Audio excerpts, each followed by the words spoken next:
because once again, we have to get to probably the greatest episode of the season. I was kind of mad that this was the episode that was next because it's just all Chloe. And the last thing I need is an episode of all Chloe. What are you and not talking about? only all Chloe, but she gets a power to tell or to have people tell the truth. Yeah. And The last person who needs that. okay, so let me just say this. Chloe is a victim. Chloe in this entire episode is the person who was succumbed to the kryptonite dust, where we have seen before where that does change somebody.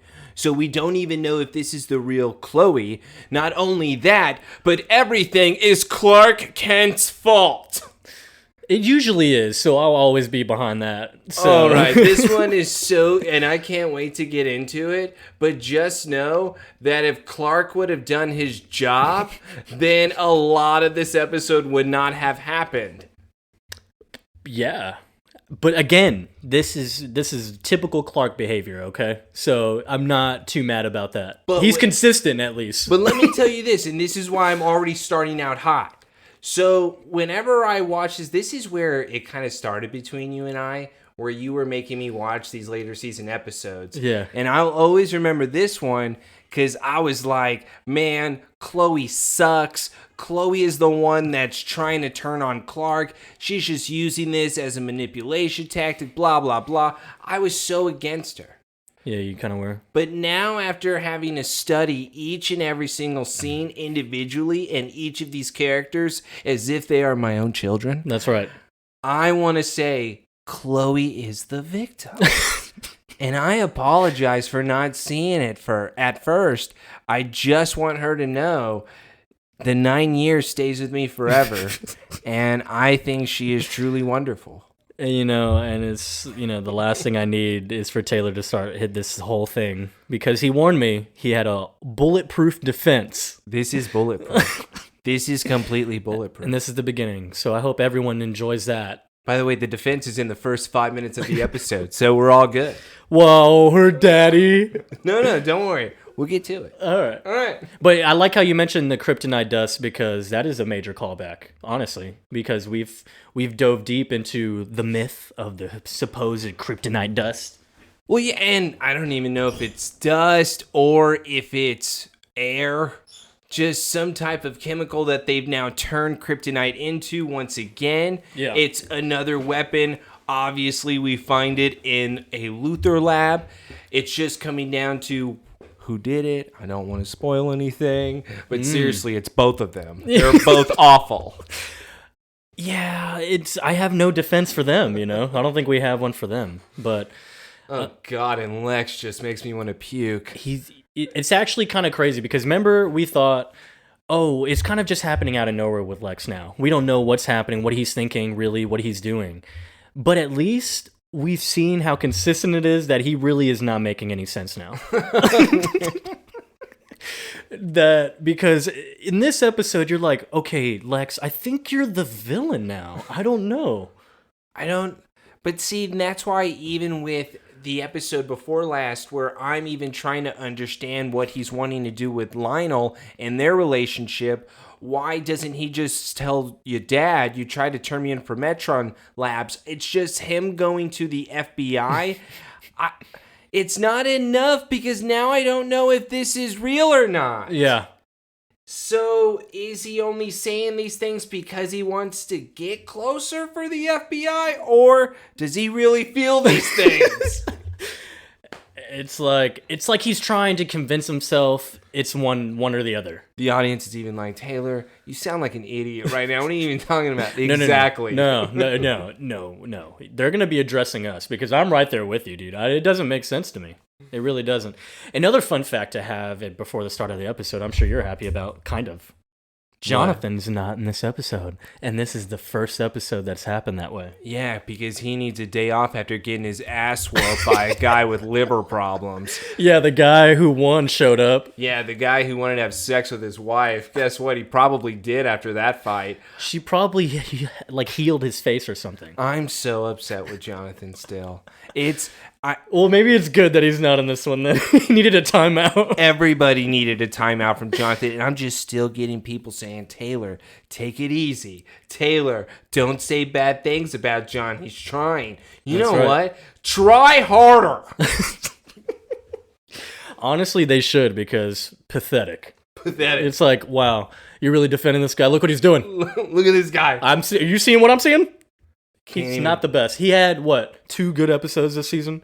Yes, and it was about giving Clark advice while he was on his deathbed. Yeah. A heart attack will do that. Yeah, and obviously it makes you then lose a fight to Lionel Luthor. God, I can't even believe it still.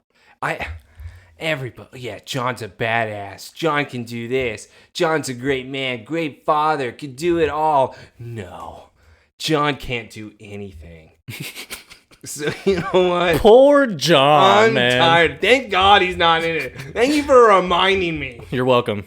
I thought it was a fun fact, but it turned into a mad fact. Maybe sad. I don't know. But if you didn't know already, this is the Somebody Save Me podcast. Back again, the two nerds with episode 18, Truth, of season 3 of Smallville. And like I said, this is all about Chloe gets a new power. And we start off strong because she's right in the opening.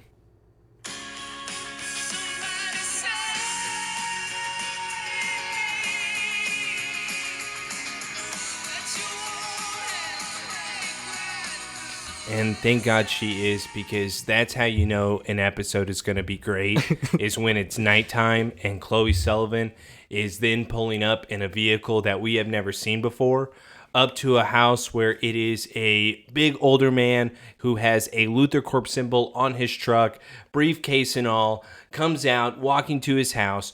Chloe pulls up in this vehicle, and this man says, "Gabe?" I immediately put in my notes, just to pause it here real quick. Who the hell is Gabe? Yeah, I thought she stole the car. I immediately go, damn, we're starting out hot. I didn't realize Gabe is her father's first name. Yeah, they actually have mentioned that before, but it's like low key. I wouldn't have thought of him right away. God, people are gonna yell at me now. Nah, damn it! But Gabe, seriously, I didn't know. You don't know Chloe's father's name. He's been in like 4 episodes. What's your deal, Taylor? Nerd my ass. Yeah, that's fine. That's what you're thinking, right? Yeah. Wasn't just me. No. So yeah, guy, or we see now the silhouette. It's a girl, and not only a girl, it's Chloe Sullivan, and she comes out the shadows, and this guy's like, "Oh, I thought that was Gabe's car, Chloe. My bad. What a surprise! I haven't seen you since my dad got fired from the plant. Yeah, how's he doing? Hanging in there." Well, she actually even says, well, he's not doing so great because guess what? He's been in HR and he's trying to find a new position and he's not able to. So what's going on exactly? Can't you tell me? I thought you guys were buddies. Here's the problem I have, and thank God you paused. So her dad was fired by Lex or Lionel, whichever you want. LuthorCorp. Yes. And his go-to was to head to the HR at LuthorCorp to try to get a new job within LuthorCorp. Am I understanding that properly? See, the thing is, because I also assumed that she meant only like inside applications, like internal. Yeah. And I'm like, why do that? Why would he keep applying at this place that just fired him? To only make it make sense, I just Gabe, I'm disappointed I corrected in you. myself. That there's no way that they mean he was just hiring or trying to apply internally, when the right thing to do is to not apply there when you get fired. So I assumed, after realizing that that'd be very stupid, I assumed that, she has to mean that any job anywhere that he's applying to, he's not getting a nibble. but I think you're right. Okay. Thank you, because that was really And I'm bothering. That was really weird. And it also makes me disappointed already in the Sullivan household. It's little things like this that make me concerned for the youth. Thank God we have people like Chloe, though, who are not the people that give up, but the ones that stride forward to the actual goal. Because you know what? All she wants to know is, why is my dad being sabotaged from getting these positions? This man even tells her, listen, Chloe, I think your father actually needs to be grateful that he is no longer at LuthorCorp, because the things they are doing right now, none of us are agreeing with. He needs to just put LuthorCorp behind him. And Chloe is a little thrown off right now. Man turns around, heads to his home, and she turns to his vehicle and she sees a hanging badge. His name is Jack, what we find out. Right. She grabs then the badge to LuthorCorp. Obviously, she knows exactly where to run into and where to, I guess, uncover the actual dirt, because she knows where to slide the card. She knows that it's in lab 3. Chloe knows all, because at 9 years at the torch, she never gives up. Why did the showrunners do this, bro? They knew. Chloe is amazing. Look at her just busting the lab 3. She comes in. All the doctors have their backs turned. She's hiding around the corner. She's like, I'm going to find what I'm looking for. Oh, look at this. Doctors in lab coats walking around. It's a lot of people here. She goes inside of a little lab facility. She then is hiding behind, looks like rabbit cages. And now she is looking to uncover a clue. What can Velma find today? And now she goes in the back and she sees that something is covered up by a blue sheet. This must be weird, right? This has to go on my wall. So weird. So weird. Caught her eye. Oh, let me lift up the little sheet over the cage. Oh, it's a barking dog. Oh my God. She jumps back and now she hits the machine mechanism that then turns on. It shuts the door to the lab that she is in. All of a sudden we have sirens going off. She's not even phased. She's just now looking around, and then she looks up top. It looks like shower heads, and now we have Kryptonite mist spraying from above onto her. She seizures up and she falls to the ground. Dude, and when's the last time we heard of crazy Kryptonite air, dust, whatever, and then seizing? Bro. Wasn't that Magneto? We're going back to 3 Kryptonite boys, dude. Oh, I guess they did seizure up in the end. But we had jitters. We had even the doctor who managed to master the powers. Well, in the comic for Chloe Chronicles. Well, that actually then makes me question some things in this episode, because now it automatically makes me believe that not only is she receiving a new power, but then her mind is being manipulated. Because as we've seen that would be canon, going to your point, Chloe knows that you get the jitters. Chloe knows that having the jitters is the factor to having so much kryptonite in you. And by the way, it's not a good factor. Nope. So her automatically having this, I think she would have questioned it a little bit more unless her mind was altered, which I believe it was in this scene, which, by the way, makes me position my defense number 1 right now. Yeah, maybe. Whatever. But anyways, yeah, a good little callback there, because we kind of have some background on that. But Chloe manages to wake up and run away before the doctors find her, until he does see her running away. Now we have the entire plant security running after this blonde girl, and they somehow can't catch her. Well, obviously, after 9 years at the torch, she knows how to run down hallways where nobody's able to go through the corners like she can. Her wearing this black outfit makes her look like Splinter Cell. It is amazing. She then goes into the stairwell. They are then following behind. She doesn't know where to go. Who's going to save her? Nobody. That's who, because Chloe Sullivan does it all. She then goes underneath the garage as it's closing. Right when a security guard is about to grab her leg, she rolls under. He is then trapped under. And now Chloe runs across, and she has escaped. She is now leaving the facility. Yeah, because she would escape so easily after that. She's still in the plant area. Like, she's out of the building. Well, the good news is she covered her face, so nobody knows that she was in there. Right. Nobody knows at all that it was Chloe Sullivan. No one. Because if you're, by the way, this is a very common thing, it seems, in the family. Lionel and Lex are too much alike. Let's not put cameras where we should. Yeah, I don't get it. Like, what are we doing? Come on now.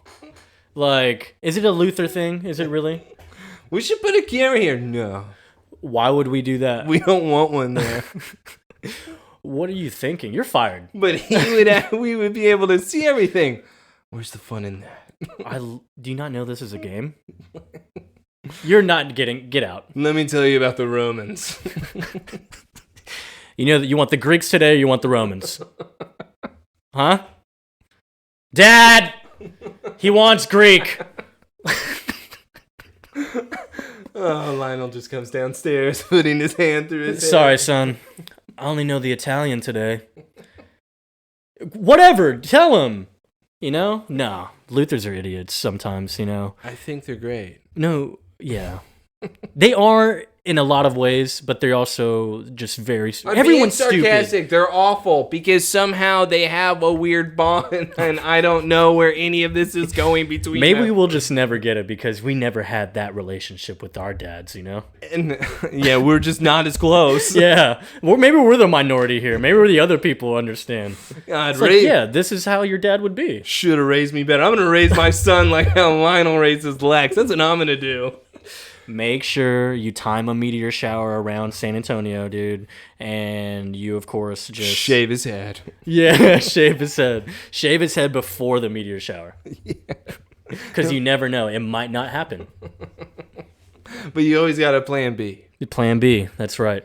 And yeah, so we obviously had her seizing up, right? Chloe seizing up, and then she immediately got up. So... Who do you think it was? Do you think this is Lionel or you think this is Lex? Who actually... You think someone did it on purpose? Well, it's not even doing it on purpose, but it's obviously... Remember, she hit the switches. But it's obviously an experiment. So somebody is once again testing a part of Kryptonite. Who's behind it? So whose lab is it? Who did you think it was? Obviously, I put in my notes it was Lionel.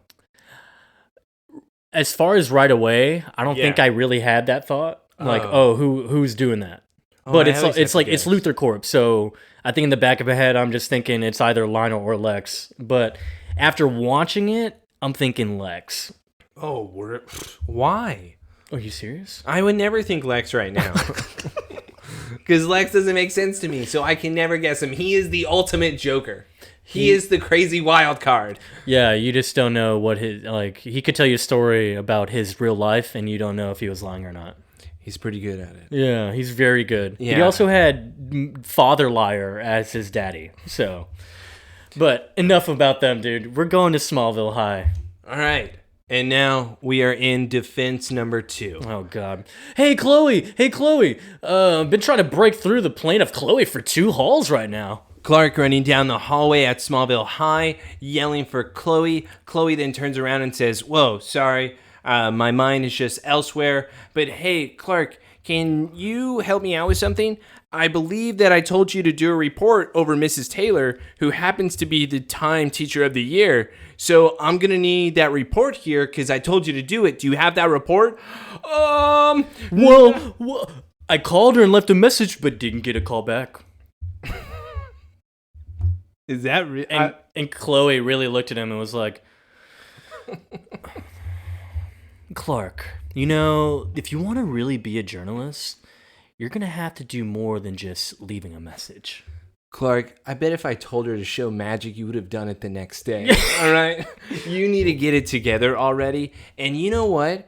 I am just so tired of Clark not getting these deadlines done. Because we're now, and by the way, this is even me just trying to like talk shit right now. He's getting comfortable again, dude. Well, it's okay. So am I made to believe that this is always how he is? And when he actually gets to the Daily Planet, then he is the exact same way and just a crappy reporter? I mean, wasn't he a crappy reporter? I thought he was good. I never actually... All-Star Superman comics, he was great whenever he went to the prison in order to interview Lex. I thought he was great in that scene. Well, eventually he does have to get good there, but I'm thinking, you know, as a rookie, he probably sucked.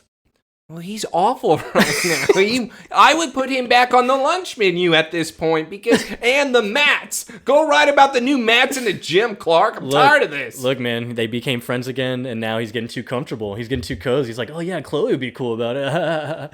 But yeah, it's like, she tells him journalism isn't about sitting back and waiting for someone to hand you the truth. You gotta actually work for it. So now we see Mrs. Taylor walking through the hall. And Chloe's like, oh, look, speak of the devil. Look, here we go. Clay, do it, Clark. You're gonna go now. And remember, no comment is not an option. And basically forces him. And where does Clark go? In front of Mrs. Taylor. And I was wondering if I could get your torch interview. Yeah, hey, Miss Taylor, I never left you a voicemail. You don't know who I am. Otherwise, I would have said that from the start. Clark was a liar. And now here's the other side of it. So Mrs. Taylor was then asked from him, hey, I would like to do an interview, 10 minutes tops. I promise. After class. Not a big deal. And she completely blows him off. I was wondering if we could set a time for your torch interview. It'll be painless, I promise. Actually, Clark, I'm really busy this week. That's actually all she says. When I saw that, I was like, I would look at Chloe, I'd be like, did you just hear that? She's the worst. I'm really busy this week. Like, I'm trying to do this assignment. Clark is actually the worst. Sure. Clark. Miss Taylor sucks. She said no, and he goes, all right, I'm defeated. Like, he's not even Chloe, you heard her, right? trying. Hey, you said no comment is not an option. She said she's really busy. I would have said that. If I didn't really want to try, I'd be like, you heard her. It was not a no comment. All I know is Clark could have really tried harder from the very start, because obviously he didn't even try to ever go up to her at school, and he said that he left her a voicemail, and that was his excuse. Sorry, Chloe, haven't had time. What are we talking about right now? You cannot be defending this man. He is the worst. This is his fault. I mean, yeah. Defense number 2. Anyways, Chloe's like, oh, interrupts. Miss Taylor, okay, come on. How about before lit class? Does that work for you? And now we get a zoom up of, I guess, what do you want to call that? Kryptonite? I'm going to call Kryptonite. Kryptonite breath. Kryptonite breath? Yeah. So breath germs? Yeah. So that's why she's able to then get the truth out of people whenever she's asking these questions, because Chloe is now infected by this kryptonite, meaning she's not really herself. And I want everybody to hold on to that. That this isn't our Chloe Sullivan that we need. I mean, I know what you're going to lead to on that, and I can kind of get behind it already, but yeah, so we see the basic... I know you can, because it's the ultimate defense. Because, yeah, we got this whole Osmosis Jones scene of the breath particles going to Mrs. Taylor, and now it gets absorbed. Obviously, she breathes it in. Osmosis Jones is happening right now. Yeah, that would be amazing. All right, so the breath ends up making Mrs. Taylor admit something to where it's like, no, I gotta actually prep for lit class because I watched TV last night, so I didn't do my work. So I'm giving everybody a pop quiz right now. And you're now beginning to realize, okay, that was weird. Chloe even turns to Clark, says... Like, there's a silent moment for a second. It's like, did she really just say that? And Clark is just sitting there going, I don't know, I'm not paying attention. He is the worst reporter. He's like, what? Sorry, I was thinking about what was for lunch today. I'm putting him back on the mats, dude. I'm so tired of him. And now we go to the torch, and we have Pete packing up, and then go to class. Now this scene was crazy. This is really funny. I actually really like this scene. I like a lot of scenes this episode. It's a very enjoyable one. No, it's not bad because we get it's the Smallville lore. We get more Smallville lore. We get more, I guess, deception with the villains, potential villains. We get more Kryptonite stuff. We're actually really local, and this is all the main characters. No, there's no guess here, you know? And that's true. And, like, there's really not a lot of Lana either. There's no John. There's no John. There's not a lot of Lana, because Lana doesn't make sense. Did you know that her name is really Pam Beasley? I just want to let you know that. But now, whenever we're watching this scene and they head into the torch, all three of them, Pete, Chloe, and Clark, Chloe is asking, hey guys, what are y'all doing this evening? Pete's then saying, oh, I'm going to be watching the game over at Clark's. And because I'm going over there, he said that he's going to be buying dinner. Or making dinner. No, so Pete's providing the big screen, and Clark is getting the dinner. And I thought Pete was going to his house, though. No. Clark is going to Pete's because judges, dude, big screen. Rich boy. He's the guest there, so he's providing the big screen, and the house, he's got to provide the food. I forgot, dude. Rich boy. I'm sorry. Rich boy, dude. For some reason, that's the Ross plasma, bro. I just thought that, because Clark was, going to waste gas in Jonathan's truck. that's why then Pete was going to be providing this. I don't know. But she mentions that, and then Chloe's like, "Oh, Clark's cooking? What's on the menu, Pete?" And Pete's like, "Oh, we're getting shark dogs from Metropolis, so Clark's going to go get that." And then Chloe's like, "Whoa. Back up. 6-hour drive, bro. You're telling me Clark's gonna drive 6 hours to pick up a couple of hot dogs?" And Pete's like, "Well, when Clark goes supersonic, he can make the round trip in like 2 minutes." And now Chloe is completely thrown off, where then she turns around to Clark, and Clark is saying, "Ha, kidding." He's kidding. And it's kind of Bible. He's like, he's kidding. Like, and now Clark decides to grab Pete, saying, "Let's go, Pete," and then takes him outside of the room and says, "What the hell is your problem?" Big brother is mad. And it's like he literally grabbed a weak human and said, "Hey, what the fuck do you think you're doing, Pete?" And Pete is really confused, though, too, and you do kind of feel bad for him because he's really like, "I don't know what just happened, man." I love how they didn't walk too far outside the torch door, because Chloe could definitely hear Clark yelling at Pete, "All right, well, when you decide to spill my secret, think about it next time." So she didn't hear that? Clark pretty much broke Pete's arm. That's how hard he grabbed Pete whenever they exited that room. And he just immediately flung it to the side. Pete is having to go to the nurse right now, thanks to Clark. I hope he's satisfied. And all Pete wanted to do was have a nice buddy night watching the game. Shark dogs ruined. Yeah. They ain't getting shark dogs tonight. Yeah, Pete's dog's gonna be also shark dogs. Like, are they that good? How good are these hot dogs? They're from a damn baseball game. Are they the ballpark dogs, or are they the? Yeah. Well, I hope so. Yeah. If anything, yeah. Be. And by the way, that doesn't make them better. No, it's a hot dog. Well, wait. There are different hot dogs. I mean, yeah. I'm not gonna go all the way to a ballpark though to get a hot dog and be like, "This is the best hot dog ever." Hey, I'm going to Fenway Park. Give me a couple dogs. Couple dogs. Yeah, people that are from Fenway Park are now gonna not listen to this show. We're done. I don't think we have New York listeners, or Upper East Coast. Original 13 colonies. Yeah, now we do. Yeah, we're done with that. Anyway, next scene we have. Let's go to LuthorCorp. Our favorite daddy, Lionel Luthor, and look, he has some gashes, some leftover bruises from John's fight last week. Yeah, he's like licking it right now because he's so happy. He's like, "I won. I banged Martha last night." Oh my God. Oh, Lex, hey. And Lex is like, "Hey, why'd you call me here?" And now Lionel is having to explain to him, "Oh, I just wanted to speak about the little incident that happened last night in Lab 3. Oh, it was already taken care of. There's nothing to worry about. Well, I saw a team with hazmat suits going in and out. I'm pretty sure that that's not normal, but hey, as long as nothing was released, right? That's all that matters. Yeah, a chemical agent wasn't released, right? Ha ha ha." Lex is then looking at him. "You know what, Dad? I'm curious. What's the sudden urge in having to micromanage me?" Ooh. And now Lionel's looking at him. "Because I'm concerned about you, Lex." "Oh. I'm concerned that you're concealing things from me, and you wouldn't do that to Papa, right? I mean, are you?" Yeah, and Lex gets a little closer, whispers in his ear, "Hey, we all have our secrets." Why did he do that? Why did he do that? Hey, Dad. Ligma.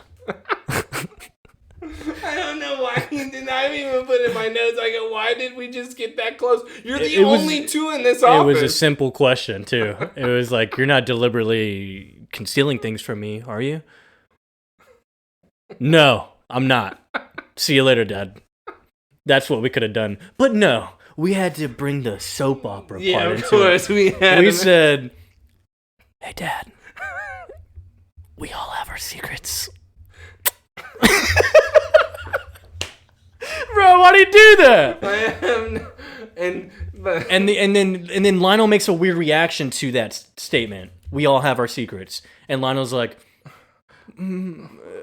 he like wants to smile, he doesn't. And now he's Lex mad. then walks away, and now I don't know if Lionel's about to cry or not, but we're about to go dude, I don't get it. to Lex now outside of his car, and Lex is having to take a breather. Yeah, he looks like he's freaking out. And he takes off, unbuttons his shirt, rips off the microphone, and says, I'm just too bothered right now. What is going on between the Luthors? Dude, they are weird. Like, very weird. Because this man looks stressed in the car.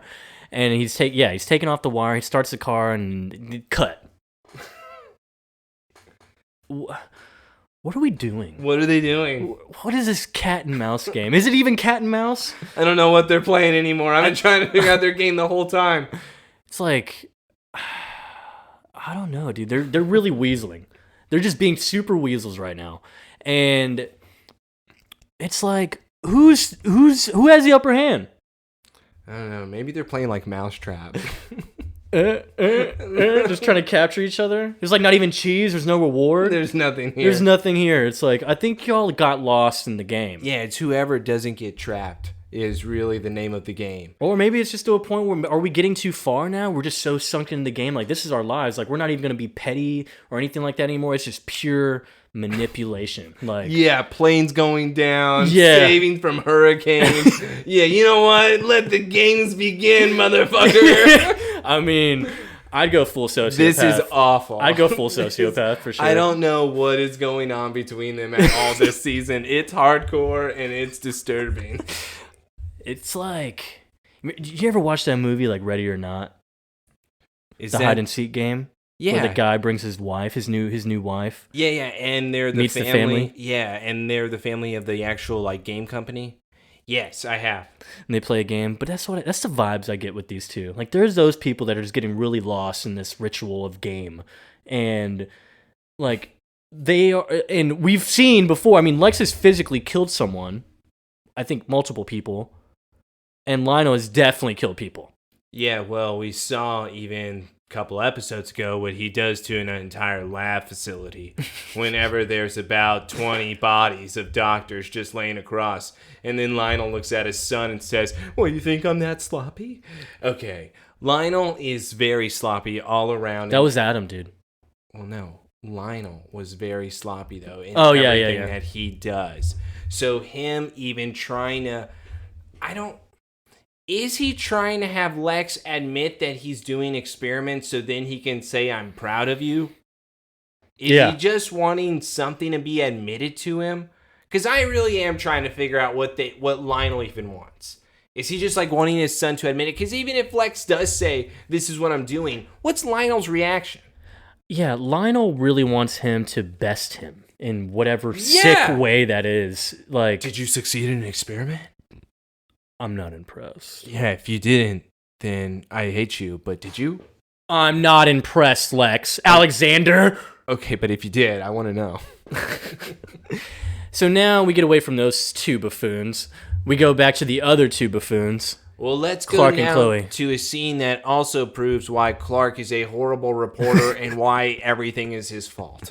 All right, so we're at the Kent house. We're doing some torch work. Okay, so we have testimonials, student accolades, everything except for Mrs. Taylor. Well, Chloe, like, if she doesn't want to talk, maybe we should just let it go?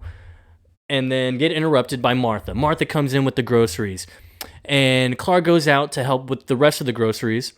And here we go, Chloe talking to Martha. "Oh, thanks for the flowers you sent John." "Yeah, of course. How's he feeling?" It's been really difficult. You know, he's depressed and angry.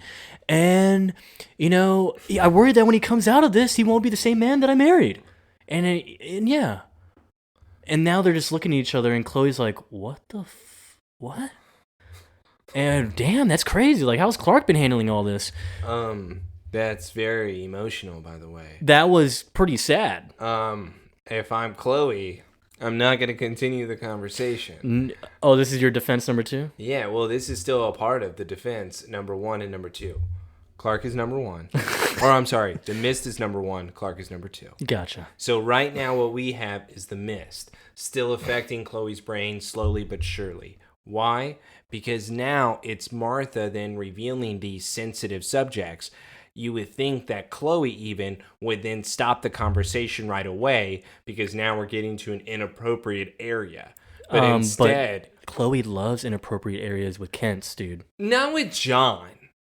Like, that's the thing about it, and that's why I don't think she would have continued it unless there was something that's now, like, eating at that urge. It's like... Her follow-up question was about Clark. She didn't continue it about John. Fair. You know? Fair, but still, I don't think she would continue. She's not like that. 9 years at the Torch, she would never let me down like this. Yeah, and then, okay. And Clark, yeah, she asked, how's Clark been handling all this? Well, he thinks he's to blame for everything that happened to Jonathan. And of course, Chloe's like, well, what? No, why would he blame himself for that? It was like, well, because of Metropolis. And then, Clark's father had to help John and go get Metropolis Clark back. What? Mom! Hey! Yeah. Hey, where do you want these groceries? What? Yeah, Clark's like even holding it in like a weird way. It's like, okay, how are you holding it like that, actually? And Chloe's like, Clark, you found your biological father and you didn't even tell me? I was like, no, like figuratively, like I've just been, I think that was a big part of like why I ran away this last summer and, was going through that whole thing. He runs over to the table, cleans up Chloe's things, and says, you know what, let's pick this up tomorrow. Yeah, can you please get out now? Thanks. Chloe is now a little bit confused, says, okay, turns around, and then heads to the door. Martha is then standing there, and you know what Clark doesn't do? He doesn't grab her arm and then say, why would you say that, like he did with Pete? So can somebody explain this to me? Also, wasn't he supposed to be at Pete's watching the game tonight? Obviously, something ruined their relationship for the evening because Clark is there with Chloe having to do the interview about Mrs. Taylor. Well, I mean, there is no defense there on that one, yeah. Where is Pete? Also, no, it's his mom, dude. He clearly got annoyed. He was like, Mom! What do I put the groceries? He was mad. He was definitely mad, but he's not gonna be physical with his mom. Why does he not be physical with her? If it's his friend, okay, it's his friend. He could definitely be physical with Pete. Pete loves that shit. What do you mean? Grab me harder. Whoa, Clark, why aren't you using your super strength? Clark, pop it out of place for me. Come on, man. Teach me a lesson. So, back to the serious moment, Taylor. God, way to steer away, dude. Dude. Shit. I'm sorry. So, Clark basically kicks Chloe out. I love that part. He's like, yeah, why don't we pick this up tomorrow? Get the fuck out, please. Before you ask another question. And Martha's just like, I'm so sorry, Clark. I have no idea, like, why I did that. Like, I just answered her. And he's like, Mom, I don't think it's you. Honestly, something happened earlier. And yeah, I think it's Chloe. I think something happened with Chloe. Now, let's get to the greatest scene on planet Earth. It's probably the best 5 seconds anyone has ever seen in Smallville history. Because, Joseph, to start the next scene, we go to the Talon. And I want to ask you a question. Did you know that Lana is an artist? Did she attend a camp back in the day that I'm not aware of? Lana is reading a pamphlet for an art school in Paris. Right. It seems prestigious, no? Here is my issue with what she's doing right now. She says that she was into poetry. We have heard that before when it comes to the pirate who is kept in his basement and Lex. We have heard this type of resemblance that is what Lana's into when it comes to that art community, you could say. When it comes to actual, this seems like an art school, meaning painting. Now, I don't know if Lana's the best finger painter anyone has ever seen, but I'm going to put my money on no. And that's kind of my issue with what she's looking at. Also, why do we have to go to Paris? Can't we go to like California or something? No, we need to get it out of the country entirely because the whole Smallville represents the entire country. If you didn't know. We could do this across states. We don't have to go across seas. Dude, why would we? That's too local.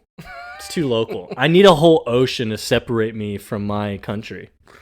I need to go overseas. I need to be Lana Lang. Fucking idiot. I hate her so much.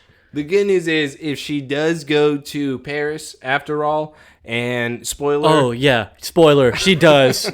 It's the beginning. When I saw this, I was very mad because I hate that portion of season 4. So to prepare, I'm already starting Passport to Paris by the Olsen twins because I need to get cultured. And now I'm going to be able to figure out exactly where Lana's mindset is. We should make that an assignment for everyone, including me. I'll watch it with you if you want. But everyone, starting from this episode, because we get teased about Paris, make sure you finish this assignment by watching that Olsen movie. Olsen Twins. Olsen Twins. What's it called again? Passport to Paris. Passport to Paris. Make sure to watch that before season 4. And if you don't, you're dead to us. Yeah, exactly. Yeah. By the way, that movie's so awesome.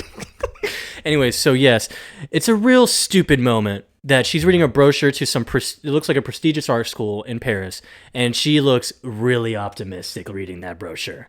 And of course, Clark comes into the Talon, and he's like, "Hey, Lana, you busy?" He's like, "No, I'm just finishing up Morning Rush." I'm sorry, you were reading. This is actually a really hardcore scene as well, and it's because whenever then she turns around and says, "No, I was just a little busy." Yeah, well, I haven't been around lately because I know that... Figured we need space. And she goes, "Yeah, but it doesn't look like you're giving me that." Whoa. She did. I feel like she does. Back, Lana. I just said I've been giving you space. It's been what? Okay, hold on. A couple days. Oh, damn it. Come on, dude. Clark can't resist, man. She's a meteor freak. Who was it again that said it wasn't? What, Rainy Day? Yeah, Rainy Day. Yeah, you telling me he can't resist her? I'm just saying. Nah, you are Rainy Day right now. Talked shit to you, saying you didn't know what you were talking about, and you should know better. Yeah. So I don't know what that means, but there was a lot of shots being thrown, and all I have to say is I really need a time frame here because I need to know if it is a few days or if he's at least giving her a week. If he's giving her a week, then she's... I mean, we have to assume it's a week because they usually go by the weekly. Then she's kind of acting like an asshole.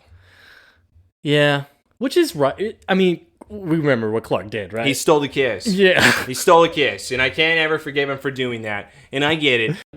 Yeah, she drops that little low ball there. It's like, yeah, we're not really good at giving each other space, huh? It's like, well, oh, wait, what's she saying? What did they say right here? Oh, he was saying that, no, don't worry, I wasn't here to see you. I was actually here to see Chloe to see if you have noticed anything different about her. Right. And we actually have some time lapse in this episode. I'm sure you noticed too. Because she even says, like, I don't want to cross any roommate boundaries. But this guy called for her yesterday. I don't want to cross any roommate boundaries, but let me cross some roommate boundaries. I'm a good friend. But guess what? Like, I won't. I am just the best secret keeper. But let me tell you what Susie told me. Remember how, like I said, I was finishing Morning Rush? I'm on the clock. But I'd rather gossip. And in your clock, so, you know, we're bad at space. What is going on? Why did she even open up with that if she was just immediately going to spill everything after? This is why they're meant for each other, dude. They're idiots. God, Lana, Paris better change you. That's all I know. Anyways, this guy called for Chloe yesterday when she was out. An old coworker of her dad's. And he was freaking out. Clark's like from LuthorCorp. He sounded upset because he was wondering if she had taken his security card. And Clark's like, Klepto Chloe? Nah, that doesn't seem right. Like, he said that whatever stole it broke into a lab at the plant 2 nights ago. Just had to pause it real quick. Chloe does steal things, and we've seen it with the vial, even with Adam. Chloe would take things if it's about her story. Clark would know this. The wall of weird is right there. And you've seen her even be personal with people's information For God's sakes, Lex thinks he has superpowers with his high white blood cell count. Clark should know that Chloe would do this in order to get somewhere inside of LuthorCorp. That doesn't sound like her. Clark, do you even know her? This is another... That is kind of weird. Good point out. He has problems. That is kind of weird. Yes. Well, it's not really unorthodox, you know? No, she's the reporter. 9 years at the torch. She knows how to break the case. She knows where to find the evidence. She knows all. Stop. And so, yeah, 2 nights ago. So we have a little time lapse here that obviously 2 nights ago, whatever day that was. And so Clark's like, oh, okay. Clark then gives him a shot. I don't know what you just said. Do you want to see other people? I miss you. Can we kiss again? Damn it, Clark. No. And so we go back to Smallville High. And we actually pull into the faculty parking lot right in front of the school. Mrs. Taylor's coming out. Looks like this is probably her son because he comes out of the same car. Chloe, oh, Mrs. Taylor, I'm sorry to be pulling the 60 Minutes card, but I'm crashing a deadline here. Don't worry, I'm going to let you continue here. I just have to ask you a simple question. If Clark would have done this with Mrs. Taylor, would he have probably gotten the story by now so Chloe wouldn't have had to do this? Maybe. Okay. Just wanted to hold on to that thought. So remember, it was her refusal to talk. So also at the same time, though, Clark could have gotten the story much sooner, where Chloe shouldn't have to do it herself. But because Clark is not able to do it, Chloe has to step in to complete his own assignment that she gave him. Right. Okay, that's an incompetent employee. We need to fire him because Chloe is doing his job at this point. Let's just continue the scene.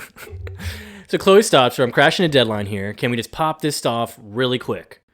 And then, only because I know you'll never let me off the hook, so fine. And then, of course, talking to the son, I'm sure it's having the best teacher as your mom is pretty cool, huh? He's like, yeah, she's the best. Yeah, cool. It's really cool. It's like, what do you like about teaching? I enjoy the students. Okay, any downsides? Always having to hide the truth. Okay. And now weird reaction. Her son looks at her. What? What are you talking about? It's not that crazy of an answer. Like, no, and also, hey, to spawn those reactions. I'm not hanging out with my mom right now while she's getting interviewed by the high school reporter. I'm turning around. Goodbye, Mom. Yeah, that would have been, I don't know why he was still, I'm right there with you, because I would have been like, I'm going to see my friends. Sadly, this kid gets picked on at Smallville and High. there's no way it's that cool to have your mom as a teacher. Like, I'm sorry. Yeah, it's not. You would be going to class right now. Yeah. So, and of course, Chloe's like, okay, I'm sorry, but the truth about what? Like, what are you trying to hide? That Mrs. Taylor doesn't exist. And then the son's like, this is cool. My real name is Marianne Lewis, and I've been running from my past since 1972. And then, of course, Chloe's like, I don't understand. What did you do? I was part of a radical group. Okay. We planted explosives outside a bank in Seattle. First rule of Fight Club, you do not talk about Fight Club. I think she was part of this Fight Club, dude. That's what I mean. I think she was part of... She is part of Fight Club, dude. She's a part of Fight Club. This is absolutely insane. Like, yeah, it's like they just made it back in the 70s. That's it. Yeah, that's all it was. Yeah, it's like... It was the hippie version. So, I'm sorry. It's like, the cops got involved and like, it was all an accident. I didn't mean to... The bomb went off. And Chloe's like, I'm sorry, are you wanted for murder, Mrs. Taylor? She planted a bomb with the radical group in a Seattle bank, but she didn't think anybody was there. Security guard walks out, kaboom. She was just the driver. She had no idea. And now her son looks at her. Chloe is licking her lips going, I got a story. And then the son's looking like, oh, she's just writing everything down. It's like, I swear I never meant for anyone to die. And it's like, what are you saying, Mom? It's like, I should have told you this years ago. Weren't you in class? Weren't you in class? Chloe's like, yes, cry some more. Please keep going. And she's just jotting everything down. And then, of course, Chloe's like, okay, Mrs. Taylor. So, and he's like, shut up. Shut up, you dumb idiot. God. The son then steps in front, so now Chloe's not able to say another question. The son then pushes his mother, saying, oh my God, what is going on? That had to be a joke, right? And Chloe is there just, like, again, just licking her teeth now. Just, Oh, the son's name is Willie. What a great name. That kid gets picked on. And so now Chloe's really happy about this, and she posted the story on the front page of the Torch, and she is walking in giddy. And I'm sorry, she has a deadline, so is this is the same day? How did those get printed so quick? Because Or is it the next day? Because she was wearing the same outfit. So this would be same day. She's wearing the same outfit. When you're editor of the Torch for 9 years, you can get the same day out when it comes to the press. Printed and inked and all of the above. You're out of your mind. Is the greatest reporter of all time. And I want you to understand something. This is why this is not the real Chloe. Chloe would not have printed the story so quickly. You're proving my point now. That this is the kryptonite affecting her mind. She would have tried to back up the story with facts here. Instead, it's her immediately printing because it's turned into gossip, not actual facts. All right. Well, I'm just going to backtrack whatever I just said because this is actually the next day. She's wearing a whole different outfit. Then, by the way, I still stand by it. Because even with his quote here, he does say, "Congratulations, Chloe. Within 24 hours, you've had the whole student body hate you." So it was within 24 hours. Now, that's more believable, okay? I didn't think she was printing them same day. I still stand by my original thought. Because then they can just print them out that whole day in the nightly cycle. And because even with the 24 hours, I don't think it would be enough when it comes to her actually doing her due diligence in order to figure out exactly the overall story with the bombing in Seattle.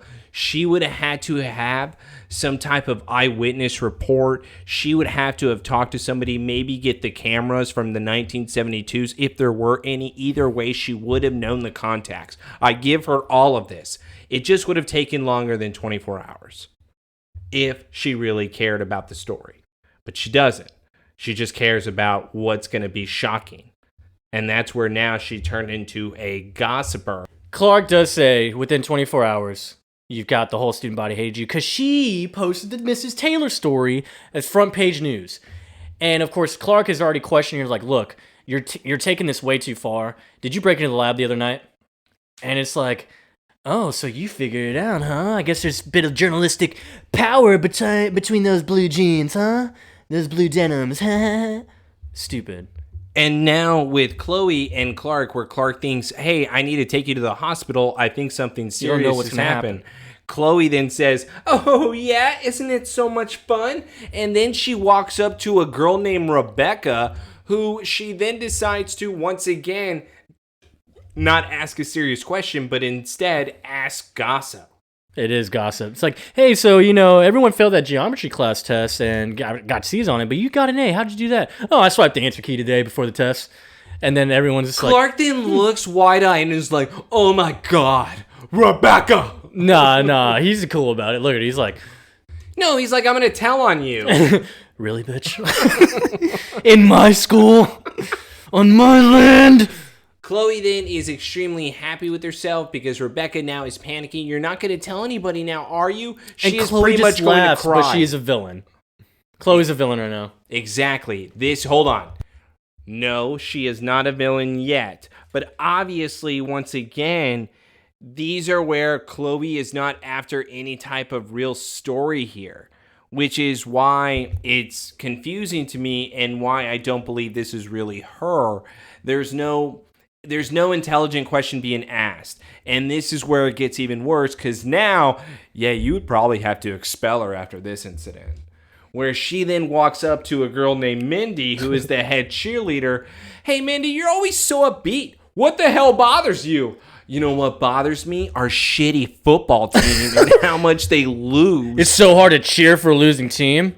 And there's she's just surrounded by jocks too. And now we got the head jock who then comes up, Mindy, what are you talking about? Mindy, what do you mean? What do you mean we suck? And now Chloe is laughing. She then asked that head jock, his Doug. name is Doug. Gross. Hey, if you could take anybody to prom, who would you take? Now look at this. But hold on. Why would she want to know that?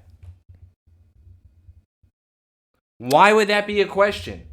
I truly think she was probably just wondering if it was what girl it was. And why would she care? Gossip.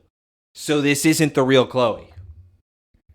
I mean, she loves gossip, though. She loves this? She does not love this type of gossip. She loves knowing everything, bro. Are you kidding me? I know she loves knowing everything. I know. 9 years at the Torch tells me every single day. However, this is not something she would care about. Because when Doug is asked this question, then he responds, oh, that would be Fitz. And Fitz is just some big white dude who's also the quarterback. Thomas Fitzpatrick, the quarterback. And it's like, wow, I didn't expect that one. And now they look at each other. Doug is about to hit Chloe in the face. Clark then stops Doug and says, hey, man, we'll just not post this at all anywhere. Clark then pulls Chloe away. Chloe is then so happy with herself. She's doing a little spin. And now Chloe looks can you imagine all that I could uncover? I could even uncover the mystery of Clark Kent. And what does she do then, Joseph? What are you hiding from me, Clark? And now Clark then looks at her. Or what do you keep hiding from me, Clark? Completely shocked. And he now says, I can't believe you would ask me that. She then realizes it's worked on everybody else. How come it has not worked on you? You know what, Clark? Whatever scares you, I'm going to be able to get underneath your armor eventually. Yeah. Why are you so scared to uncover your secret? Why is you so afraid of? And dude, this isn't Chloe. Oh, it's not This Chloe. isn't Chloe. Really? Because she's not been after her secret, or his secret, for the past 3 seasons, bro. This is Nicodemus Chloe in a way. This is not really her. She is infected by a drug that's then altering her state of mind. I'm sorry, dude. Your defense is going to be debunked there because when we get to the end of the episode... Okay, I'm just also, there's no debunking that if Clark would have done his job, then Mrs. Taylor's life would not have been ruined. No, but that she is actually herself. That's all my argument is that she is herself. Okay, so you're saying, defense number 2, though, you're saying is flawless, though. It's Clark's fault on Mrs. Taylor. Sure, yeah, for sure. Okay. So defense 1, I have to still prove to you with. I got you. Don't worry. This is going to keep going. No, it's her, man. No. This is not her. No, because she's gonna have that nice little talk with Clark at the end, and we're gonna talk about that. She's not. Yeah. It doesn't matter because Clark even backs me up on this, so it's not really my problem. You love Clark? No, I did not say that. Instead, I just said that Clark proves my defense correctly, and it just further validates that once again, Taylor 21, Joseph 1. All right, anyways. Don't you think it's kind of weird that she wouldn't just put 2 and 2 together there? That obviously this is just be more adding to the mystery. She asked Clark those questions, and he's like, I can't believe you actually just asked me that. What is your deal? And he doesn't answer, right? So it's like, yeah. She even points it out. I was like, wow, everyone would have answered, but why didn't you? Yeah, and that is where she would have gone further into that. Instead, it was more of a challenge for her where then she, once again, is more giggly and smiley about it versus actually serious. It's still weird to me, with all these kryptonite powers, you know how they don't affect him?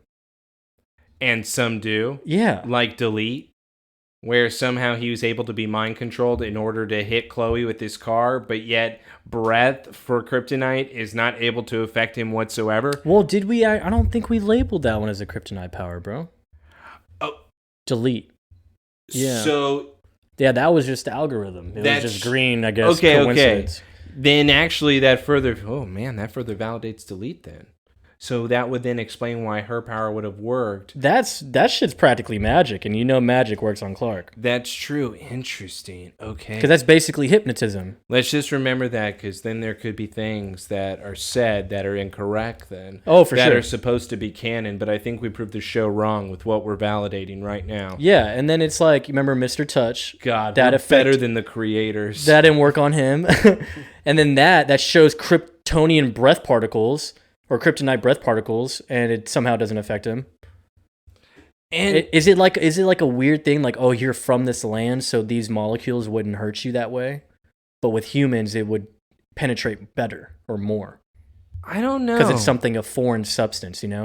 It's like you go, we're from here, North America, we go to Asia, and we somehow are not immune to certain maybe things from over there. Just like that type of similarity. Vaccines and shit. No. And I like where you're going with it overall, because it would make sense that way, where certain things affect him in different ways. It's just, it's interesting how Clark, it really doesn't affect him in some ways, even though, and this is where I enjoy it, but also it's kind of like a problem for me. It's still kryptonite. Right. So it would still affect him? It should. Like technically, it should. If her breath is kryptonite breath and it were to go into his nostrils, wouldn't that mean that... He'd be like, just like sneezing all over her? Yeah. It's probably like having nosebleeds or something. Like, that's why... Clark, what are you hiding from me? It's just like oozing out, and he's like, what the fuck? But yeah, I hate to say that, but that's what I believe, and that's why I like it. But also, if it's kryptonite, it should affect him in some way. It should. All right, let's go to the Lab 3 at LuthorCorp. Yes. So we go to Lab 3 at LuthorCorp, secured labs, the same one that Chloe was in. Clark... did you know? Hold on. Anybody can get in That's here. right. Anybody. Clark can get in anywhere. We already know this. Cages are empty. It's cleaned out. There is nothing in here. It's bright lights. Clark's just like looking around and wondering, I guess, what to really even look for. And of course, he starts looking through some cabinets, pulling out old files. Just pausing it real quick here. Do we have X-ray vision? Yeah. Could we just do X-ray No, vision? we have to physically touch everything, leave our fingerprints, and actually not use our powers. Do you remember Byakugan? Yeah. Okay. We could have been outside doing this. I just want to throw these things out there. Let's continue the scene. It's like we could have been X-raying everything to see where it kryptonite dust, particles, wherever that is at. And now we get a first glimpse, because this will be mentioned a lot more. He sees a file in a drawer, and it's called Levitas. And so Levitas is going to be something I think that comes around more after this episode. But we now have Lex walking in. Do you remember Clark having super hearing? Yeah. And that Clark would be able to hear everybody that would be coming down? He would hear footsteps from miles away. Okay, I just want to throw these things out there to you. I'm sorry. Let me. Clark's high. What is he doing? He's just going down there. Huh. I wonder what's over here. This is Lab 3, huh? Heard a lot about you.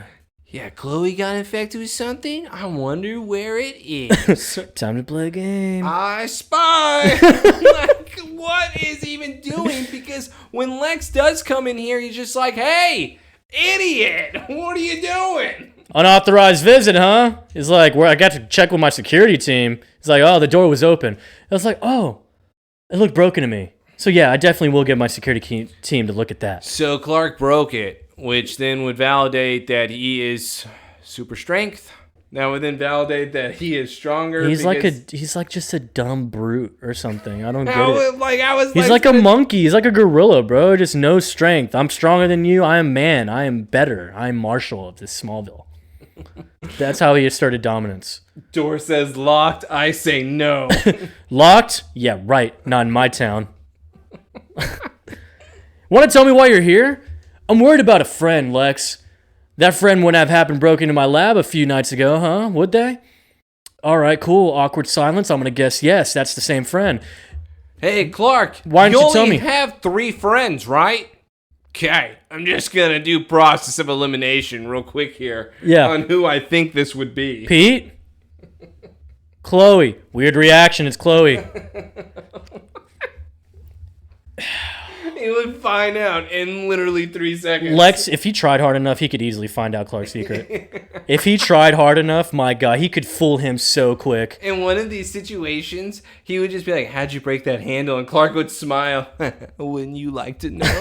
Nerd. And so Lex is like, why don't you just tell me, Clark? He's like, last time I told you the truth, my conversation's being sent to the FBI. Okay. All right. What did they hear about, huh? And you know what, Clark? I said that you and your family were completely off limits, so you're just going to have to trust me. You know what, Lex? There's something happening to my friend. And what were you working on down here? I need to know. An old project of my dad's. I was trying to salvage something from his failure, but dead end. And now Clark is confused. Then where is it? I was like, where is everything? I decided to cut my losses, so I just cleaned it out. Clark, we didn't get far enough to where, to gauge anything potential as far as side effects and such. If this friend was exposed to anything in here, there could be a serious health risk because we don't know what those risks were. Meaning that it would be affecting her right now. So meaning that would be able to alter the state of mind of an individual because they're no longer themselves. This is the weird part of Lex we're getting because he knows what the project is.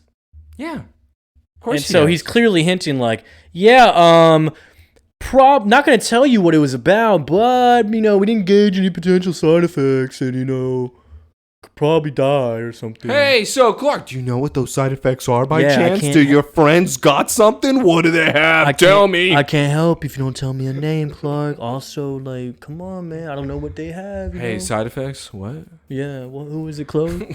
Clark's in it. What? Now, let's go to the best scene. We have Chloe walking into the talent. This is your favorite scene, by the way. Yes. She walks in. She's twirling around because she's seeing all these people just staring at her. And you're going to assume it's the high schoolers. And they're bumping into her as they are leaving. Yeah. As if she just showed up and she smells bad. They are now wanting to exit the town because they cannot be in the same room. The town wants to stone her. Yes. Basically. The high school student body. And so now... And by the way, we've seen what they do in fights when there's attempted murder going on. That's so right. I'm going to say that stoning could be on the table at Smallville High. I think it's still legal. When Clark landed and became marshal eventually, he probably read all the laws of the city and whatnot. He saw that one and was like, no, I've always liked this one. We should keep this one. But they vote on it. They usually it's survivor vote. And then it becomes up to the they high vote school. If they want to stone that person? Yes, exactly. They put yes or no on a piece of paper. Okay. And then they calculate it. And then essentially, if they cannot agree, it turns into the Hunger Games and 7 are chosen randomly. And I'm telling you, the ones who probably say no to it still show up and watch. Well, duh. Because remember, fight. Well, I didn't get my way, but I might as well see what happens. But not only is it the entire student body, we have Willie coming in here. Willie Taylor. Son of Mrs. Taylor. And she's like, my mom's being investigated by the FBI now? And this is how you know that it's not Chloe in her state of mind, because she is still confused. Why does everybody hate me? She would know. She's not that dumb. Once again, Chloe is Velma. She is better than this. This isn't her. This is her. How can you say this is her? That wouldn't make any sense. Joseph, she just looked confused on why people would be mad. She just wrote a story that everybody read, and she's like, why are they pissed? She did kind of look at Willie like, why are you yelling at me? She is like, I don't know who you are. Have I met you before? She was confused. Oh, you're from this morning. That's what I mean. You're validating me here. She's not correct. Sorry, Chloe now goes up to Lana while everybody is left. Yeah, Chloe's like, wow, is it just me or did I completely clear out the crowd? And of course, Lana's like, no, it was you. I guess since you turned your article into personal gossip column. What did she say? No one can stand being around you. Oh, so she turned it into a gossip column, not the torch. So she made it something different because this isn't her. Fair. I have so much evidence going on in this episode to prove that Chloe is not correct. This is amazing. I'm proving my point, everybody. Chloe is innocent. 9 years of the torch. She would never let us down. She will solve that story. The mystery, it's unheard of because Chloe is the best. She's not herself. She's not herself. Come on, that's insane. Nah, she's herself. That's crazy. She's just giving it to the villain, bro. This is you, man. This is what you would do. No. No. If this was you, bro, you would so do this. I don't want this power. I want Purple Man's power. Jessica Jones, how Purple Man was portrayed in that's how Taylor is. You're going to do this. If you are Chloe, if you are you in high school, charge of the torch, you're doing this. Seriously, no joke. Chloe is innocent. And by the way, let's continue this scene because Chloe is just speaking craziness. Oh, okay. Right. So Lana tells you, yeah, no one can stand being around you. And Chloe's like, well, at least you're still talking to me, right? For now. And then it's like, what's that about? That was weird that it seemed like Lana immediately picked up on it and was able to move away from Chloe when Chloe was asking a question versus Pete, who just had to stand there and then just say whatever he wanted to say about Clark and his powers. Lana was able to pull away, if you noticed. You think that had something to do with love, perhaps? Or she's a meteor freak and has some resistance. Oh my god. Oh my god, fine. You know what? Just whatever. Yes. What's that about? I applied to the Paris School of the Arts. Paris. They have a high school college program. Chloe, I applied to Paris. And You'll never see me again. I leave in the summer. I got accepted. I'm pressing my French. Mm-hmm. I will only eat cheese. Maybe have a glass of wine. I am Lana at the talon. I mean, artiste. Artiste. Paris. Yeah, if I get accepted, I start in the summer. And Chloe's like, wow, I guess I'm out of the loop. When did you decide this? And now Lana is still continuing, saying, I've been thinking about it for a while now. Everybody has their families, you know, and I'm not sure where I fit in. Dude, we gotta pause, because this is really old that she's bringing this up. Hey, Joseph. This is really old topic. Why are we bringing this up again? Do you remember a few episodes ago where I asked, hey, has Lana progressed at all this season? No. Exactly. We've gone backwards with her. I don't know if Clark did this to her mind or regress, Adam, I should say. But she is just not okay.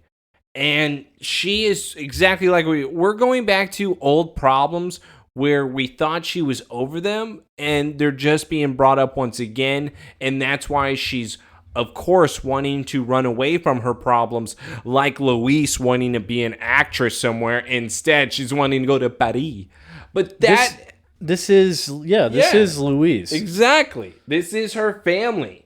This is what the women do. This is disgusting. I am agreeing with you, and that's why, Jesse, I'm so disappointed that you want this. Chloe's like, but I always thought you were family. Come on, Chloe. Like, I know what everyone thinks of me, that I'm driven and I'm self-involved. You have a job at the Talon and you're part owner. I think everybody knows this by now, that you have something serious going on. Yeah, you have like a different life, but no one hates you for it. Hey, Joseph, remember that badass apartment that I gave to that shithead Adam? Why don't I just go and live up there? Oh, she would kill herself in there. Wait. She already lives with Chloe. What makes you think living by herself at her job is going to help? Because then it's her own place. So then she cannot believe that. What, do finger painting? She can work on her art. Because she is an artiste. It's like that moment in Not Another Teen Movie, bro. When she's painting at the beginning. Like an actual painting board. And they turn around. It's just a stick figure with the sun in that house. That's what I would walk into with Lana at the Talon. I don't know what she's going to do at this art school. Wow, Lana looks really good. I applied for Paris School of the Arts. And also, how did she apply? Is this like an anybody gets in school? I need to know what the requirements are in order to be able to get in. They're letting her in because of her name. Sounds pretty cool. Do you think they're just letting her in because she's an American? And they're just like, we need more of these people that are outside of the country to come here so that we look good. So maybe that's why they're doing it. It's some type of, extra checkbox that they get for the school. I don't know. Maybe maybe they get funding. I want to see the art that she submitted. I need to see what she sent in. I'm sure she had to submit something, You don't just get school in the arts, just... you know how arts goes with that category. What is it? Could it actually be like a whole broad range of things? All right, that's fair. What is she doing? My only thing, and you brought it up earlier, is poetry. Maybe she's gonna... When has she ever written poetry? Maybe study it? When Study poetry? So you're going to Paris in order to study poetry? That's not working for me. I need to know what's going on. It says School of Arts as if this is like a Juilliard. Oh, dude, she wants to be a social influencer. That's not what was going on during this time. Oh, okay, she wants to be a vlogger. I really wish they would have just said best finger painter, and I would just have let all of this go. She can paint with her feet. Man. Lana's something else. I just can't wait to get out of here. That's what she says. I just can't wait to get out of here and go somewhere where people don't judge me. Who's judging and her? And dude. Who's judging her? Who do you think you are, Lana? What's going on? I've never said anything like that about you, Lana. You never had to. Why have you never told me about this? Because I couldn't trust you. And now Chloe is completely hurt, devastated. Lana's bottom lip is quivering. Both girls are getting very sad. Chloe then turns away, walks away, and she is devastated. Lana is sitting there going, I'm glad I finally told her this. Yeah, you know what I'm thinking? Like, that whole time I'm like, she's like really easygoing on telling the truth there. It's like she felt that sensation, but she liked it. She like wanted that to happen. Well, she wanted somebody to know what she was doing. Because again, she was looking at the brochure for Betty by herself, where she still was hiding it from everybody. So her being able to reveal it probably made her feel good, as if some weight was lifted off of her shoulders. Yeah. Lana's life sucks. I guess, but she makes it suck.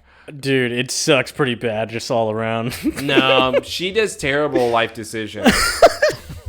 She did wish her parents to be dead. So. Yeah, we all saw her wait. Oh no, long. she granted Martha's wish, and that's what caused her parents to die. And also, she chooses the wrong guys, and she chooses the best. Are you kidding me? Adam is top 10. R.I.P. my boy. I miss him so much. 2 episodes now without him. I'm going through withdrawals. I'm not after this episode. Let's go to the Luthor Mansion.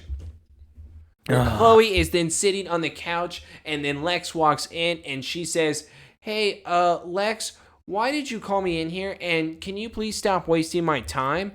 I just want to be able to talk about your little field trip that you decided to take at the LuthorCorp lab. Maybe we can talk about this. I wasn't there. You know, Chloe, I want you to tell me the truth here, because Lex does now reveal that he knows that there was the mist that would then allow people to be able to get the truth. So he basically just says or confirms, I guess he did have cameras because he put 2 and 2 together or something. No, because he says, you want to tell me about... with Clark's friends. Yeah, that's true. You want to tell me about your little field trip to LuthorCorp the other night? And of course she's like, yeah, it wasn't me. Okay. It's like, let me guess. No one can resist telling you the truth? What are you looking for, an apology? Chloe, you're being a bitch right now. Yeah, because this isn't her. Sure. She would not act like this whenever somebody is confronting her this way. Instead, she would be much more sly. But instead, it's very sloppy. It's very un-9 years like. And that is why this is not her. But again, we have to let the scene play out, because now this is Chloe then throwing in his face. Whatever you think is going to try to help you, Lex, with getting those memories that your dad erased. Because Lex does tell her, no, I don't want an apology. I want you to use it against my father. He's like, I don't think he would do this much of an extreme to just, if they didn't pose a threat to him. You know, because it's obviously he's part of the project. Chloe says, screw both of your games. I'm out of here. I don't want to be involved. Yeah. And Lex says, I feel like you're hiding a little more than what you're letting on here. And then Chloe stops at the door. Chloe would have immediately kept going, but her turning around means she wants the gossip because she's not like herself. But now she says, I don't know anything about what you're wanting to get out of the truth here, but I don't have any type of ability. So what exactly do you want? You let my father go. I don't want to help you at all. My dad did it, Chloe. God. I didn't do that. You know that's the truth, don't you? And now Chloe says, like she's getting a headache, meaning got that a it's little affecting slight headache her. there or something. Look, meaning that my family's future is like just an endless game with you and your dad. It's like, come on. You're the only one who could give me the truth, Chloe. This isn't a game. This is real. Why do you keep doing this to yourself, Lex? Okay. Okay, here we go. Why is she doing this? Because she's the villain. Okay. Why is she circling him now? Because she's the villain. She wouldn't do this. Are you kidding me? She would. What season was it, Taylor, where she was the villain? Was it 1 or 2, bro? It was both. But if you're saying that when she won the award for top villain of the year, it was season 2. That's right. But I'm just saying, with her actually interviewing somebody, she wouldn't circle them like this. This is some weird type of camera angle going on. Lex is standing, she's doing a circle round, and she's just wanting to know the truth here. Why would you keep going on and on? Why can't you just walk away from everything with your father? Because, Chloe, he won't give me the one thing I want. And exactly what would that be? I want him to love me. And now we have the reveal that Lex sucks. And now he's freaking out because he just told this secret. And he looks somewhat kind of relieved, but kind of freaked out. And Chloe just looks at him kind of with pity. And so, like I said, I told you. Remember, I kept telling you, though, he loves his dad. Did Lex think his dad fried his brain? Because, again, this is the problem. Why would you still love your father? He did electroshock therapy. Who cares? I just want him to love me. What? No! Oh my God, he bribed my ex-wife. I almost died in a plane crash. Dude. He didn't care about me. He loves me. I want him to love me. He lied about being blind. He's the best. What are we talking about? This is ridiculous. God. Damn, you're more mad than me on that. Well, that was what? That was the truth, right? That was the God's honest truth because Chloe asked, so he told the truth. It's kind of baffling. It's crazy. Yes. I want Papa to love me. Baby bear. He, Papa bear. Love. God. Why does he need it? Makes me sick. Why does he need it? Oh my God. We go to Smallville Med Center. Thank God. Get him off my screen. Yeah, punch card, baby. Punch card. Punch card. Punch card. Punch card. Clark's on maybe like 50th. Oh, wait, that guy that was sitting at the desk is punching his card right now. It's like, another one, Ken. Clark, what's up, man? You new? No, I met you last week. Oh, you're right. Right, sorry. I forget people. Pete, what are you doing here? Oh, Chloe said you had some story. No, I just told her that the way she's been acting, it's the only way to get her to the hospital. So Clark developed a plan that he said to Chloe, hey, I'm going to be at the hospital. I have a major story going on. Chloe then called Pete and said, hey, why don't you go check it out? I don't trust the idiot.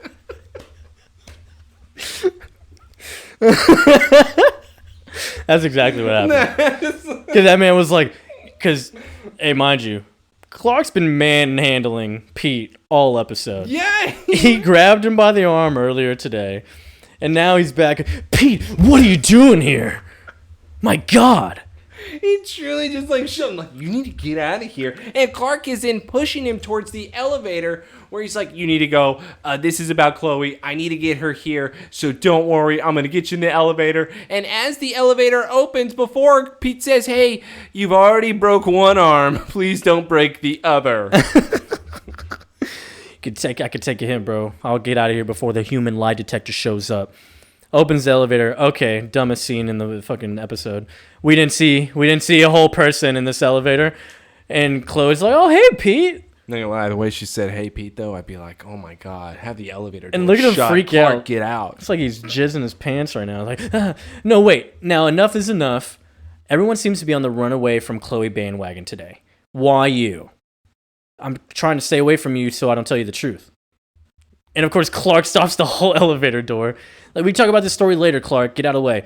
Right now, I want to know why you guys are playing such a zone defense on me. What is the big secret, Pete? All Clark really has to do now is get in between them so that then Pete doesn't reveal anything. But Clark instead just stands on the sideline being like, oh, yeah, I need to know these questions too. Like, was the point of him getting in the elevator if he wasn't going to help? Well, he can't use any abilities right now to he try can to stand in front of Pete. Would it work? I don't know, but I'm willing to give it a shot. Would it work, though? I'm willing to try. When he was like, just like open mouth so all the breath particles. Clark just like puts his head to his chest like a baby. Don't say another word. Stop asking Pete stuff. He's not taking this too good. Like, he doesn't, Yeah, Clark tries nothing. He's just there to witness the gossip. What is the big secret, Pete? Pete freaks out and then immediately goes in for the kiss on Chloe. And Clark is just as shocked as everyone right now. It's like, I'm in love with you, Chloe. I've been waiting to do that since the first day that I met you. Okay. Clark is then taken back here like, oh, hey. Whoa, this is crazy. What a day. I'm glad I smoked before I got Another here. perfect day. What the heck? Another perfect day. Dude, he is so high. He's like, I'm really glad I got high for this. He's like, why didn't you tell me this sooner? He's like, because I knew the way you felt about Clark. Clark is standing there. What? Clark's like, what? I never saw the point. So, yeah, I'm out of here. And I do feel bad because Chloe then starts running after him saying, Pete. And then Pete turns around and says, Chloe, there's something wrong with you. Just take care of it, please. I can't be around you. And immediately runs out the door. Chloe then turns around to Clark, looks at him like, are you going to do something? And then all of a sudden we have a headache. And it is painful. And now the doctors come running in. What's her name, Clark? Are you going to sign her in? Yeah, don't worry. Yeah, Doc, put her in room number 3. All right, Clark, thanks. What kind of hospital is this, man? It's unbelievable. Also, room 3, lab 3. And then who shows up after this? So, he loves the number 3. Level 3? In the plant? So, he's Jim Carrey with 23, right? Yep. Everything goes in a 3. No, it's like Zombieland. Woody Harrelson just has to put the 3 on the car. Oh, okay. Well, this is a lot more than a car, though. Yeah, this is labs. Labs and medical rooms. And, levels. And levels, yeah. So whole floors. I guess they could all resemble one thing, torture chambers. Because that's what Lionel is all about here. And maybe a 3 is like he believes in some type of prison. Satanism. Yeah. Yeah, he throws up the triangle all the time. So this is now Pete and Clark then talking. Pete's then saying that he is completely embarrassed about what he revealed to Chloe. And Clark is just sitting there going, hey, Pete, how come you never told me about how you felt about Chloe? I thought we were best friends. Clark, it's not like I ever had a chance with her. Come on, man. What would make you say that? Because I'm always standing next to you. This is now going back to Velocity, where Pete would then talk about being in Clark's shadow. So now it kind of makes sense where we didn't think it was from the sports thing because that wouldn't make any sense. So what if truly it was only about Chloe? That should be cool. Exactly. That all he wanted stand out in front of her. Be in the spotlight. So that he would feel appreciated and maybe she would then have attention towards him because now his name is Pete the Boss. So now I'm going back to that idea that maybe Pete did have a point as a 16, 17-year-old kid. I am 16 going on 7. But this is where he has a point of acting that way because it's all about a girl. And I can actually get behind that with him. And Clark's a dumbass still, because he's told him this multiple times. Exactly, and It's like, why don't you ever tell, what are you talking about? You had a chance. You got a chance. Clark, I stand next to you every day. You're like this tall, handsome white guy. Buff as shit. Oh, and by the way, I saw you guys make out several times because of the flower, and because whenever you're on red kryptonite, and we had worms, that you and her were in the back of the seat and you guys were doing it. So it kind of bothered me, and that's why I didn't reveal anything. And Clark just sitting there going, I had no clue. I would probably not tell him anything. I would probably try to get him to stop smoking. Maybe. I'm not going to reveal that I have a crush on anybody to this guy. No. And he also, I thought a few episodes ago he'd be the ultimate wingman. Now I think he would somehow betray you. She's my girl now. He told me about his Hey, Pete, farm. I talked to her for like a couple seconds. I like her now. So, don't know what to tell you? Hey, Pete, you're never going to believe this. She was impressed because I lifted her with one finger above my head. Can you believe it? What the hell, dude? Can you do that? Oh, don't worry. She'll like your jump shot.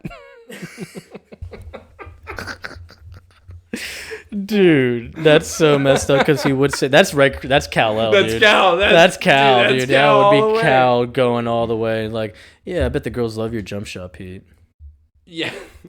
And then, yeah, so Pete's just reiterating that he's standing in Clark's shadow and it's hard to get out of it. And Clark just is kind of speechless, doesn't know what to say. But now, get off topic. We go to, what are you researching on Chloe? It was like a LuthorCorp project called Levitas that she was researching. This retired military doctor claims he was part of the first test 5 years ago. John Doyle. John Doyle. Seems like a crackpot. It's our only lead, though. So now Clark is going to go try to find General John Doyle. Or Jake Doyle, something like that. And he was retired, so it's got to be tough to be able to find him because we don't know where he's at.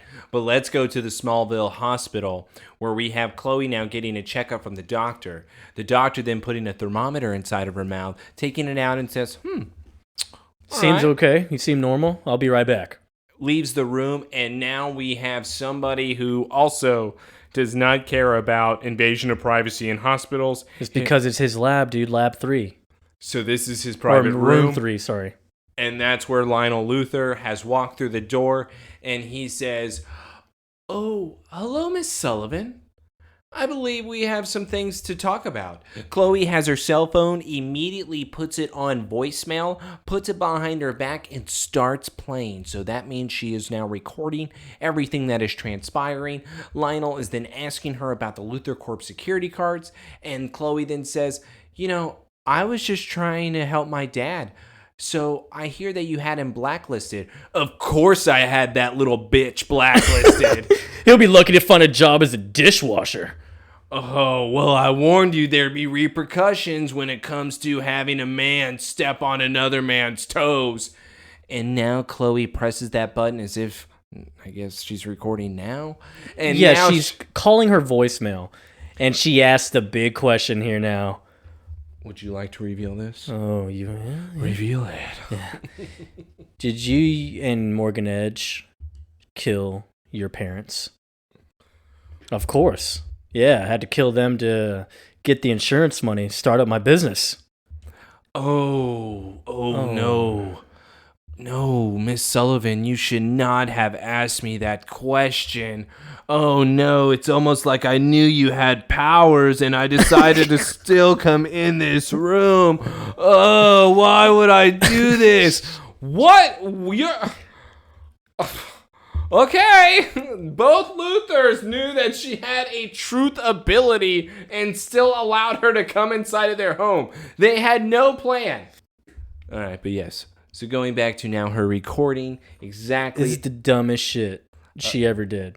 Of her now asking about the Morgan Edge. This is parent. This is gonna be on my list of worst plans or best plan. No way. Kim Family so has that one this year. Dude, probably. But I'm sorry you asked me that question, Miss Sullivan. That's very dangerous information for you to have. Why did you ask me that? Well, that's not important. This is. Of course, I did on their life insurance. Oh, we heard the recording back. I have your entire confession recorded on my voicemail. Why are we telling him this? Yeah. This is sloppy. This is the dumbest shit ever. She wouldn't do this. Best plan. She wouldn't do this. I have the entire confession recorded on my voicemail. She wouldn't do this. This isn't her. Guess where it's going. Guess who knows the password? Me. Oh, hey. Hold on. My things have never been hacked before. Things have never been taken from me before.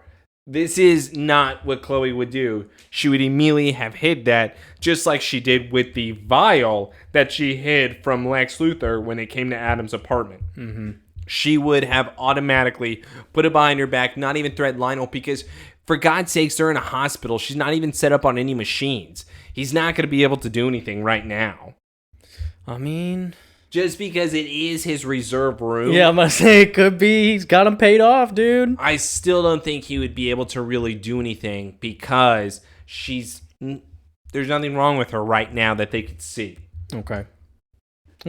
But she uses that as the threat. She says, I'm the only one that has the password. Ha, ha, ha. And then she tries to leave, where then Lionel then shuts the door and says, I'm impressed, but unfortunately, I don't respond to blackmail. But, you know what? This isn't going to help your father get his job back. So why don't you just cut the crap already? Information like this is dangerous. You know what? All I need you to do, Chloe, is one thing for me. I'm not going to help you talk to Clark. I don't want you to talk to Clark. I want you to talk to Jonathan and Martha Kent. And I want you to ask them one simple question. Where does Clark come from? Yep. And now we get the reveal, obviously, his old project with the same thing. He probably started developing it because he wanted to use it on the Kents. And Chloe then, of course, what does she do? She agrees, which is something she would not agree to unless this is not Chloe. We've already seen the headache. She's already been infected. It's her. It's not. It's 9 years at the torch. Now Clark shows up at looks like a broken down junk. Where would he get this address? Mechanic shop. Where would he get this address? He got it off of the Levitas stuff. How would he know where this guy is? Dude, he's an investigative journalist. You need a lesson in manners. Clark is inside of this garage where a man comes up behind him with a gun, and guess what? This is the sergeant? And he is general or something. Yeah, and he is there, and he is ready to pull the trigger. Clark says, listen, man, I'm 17 years old. I'm not here to cause any trouble. I'm here to talk about Lana Luthor. I don't work for him. You can trust me. I heard you were working on a serum. I need to know the side effects. Can you please tell me exactly what you were working on? And now, all of a sudden, the sergeant then walks over to his lovely campfire that's just in a wet area. That couch looks disgusting. This is a good home. He is pouring coffee as if he is from Red Dead Redemption, and he has been out on the farm all day long. This is just crazy. This man is homeless. Dude, yeah, and he explains the whole story to Clark. And that he was basically part of the whole, the science research, developing the serum. And he choked out because of the safety issues. He didn't want to do anything with the project. Lionel basically blacklisted him as a psycho, got a dishonorable discharge from the military, and he's fucked. He literally is become a homeless dude, pretty much. And LuthorCorp, but yeah. The Clark guy says, that's a great story. Let me tell you that my friend actually was infected by this stuff. And now he says, does she have any symptoms? Any headaches? And now Clark reveals, yes. All right, she's dead by morning. What? What do you mean dead? That's why I suspended the project, man. We suspected the gas would work, but if you huff it, but the toxicity levels were off the charts. So it's obviously toxic to them. And it's like, if you heat up the glass a certain way, you can really get it. If you put your rock in here, it's too much toxicity, but it's a good high, man. It's a good high. It's like, no, we're talking about Levitas. Right? Oh, Levitas. Yeah. I mean, this was what, it came from that.